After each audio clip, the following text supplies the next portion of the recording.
కర్నూలు జిల్లా ఆదోని నియోజకవర్గంలో ఉన్నటువంటి సర్పంచులు, ఉప సర్పంచులు, కౌన్సిలర్లు, ఎంపీపీ కార్యకర్తలు, నాయకులు భారీ ఎత్తున బీజేపీలో చేరారు. వైసీపీ ప్రభుత్వంలో అభివృద్ధి జరగలేదని, వైసీపీ ప్రభుత్వంలో వారు చెప్పినట్టు వినాలి తప్ప తోలుబొమ్మలుగా మారామని, వార్డుల్లో ఓటేసిన ప్రజలకు వారు అడిగిన ప్రశ్నలకు సమాధానాలు చెప్పలేని పరిస్థితి నెలకొందని అన్నారు. అందుకని అభివృద్ధి కోరుకుంటూ బీజేపీలో చేరడం జరిగిందని తెలిపారు. ఎమ్మెల్యే డాక్టర్ పార్థసారథి అడుగుజాడల్లో ఆయనకు సహకారాలు అందిస్తూ వెన్నంటే ఉండి అభివృద్ధి చేస్తామని తెలిపారు.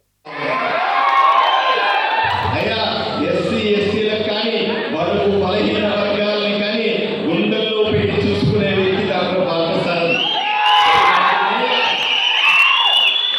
అటువంటి నా మీద నిజంగా ఎవరన్నా కేసు పెడితే అసలు కేసు తీసుకుంటారా ఆలోచిస్తాం.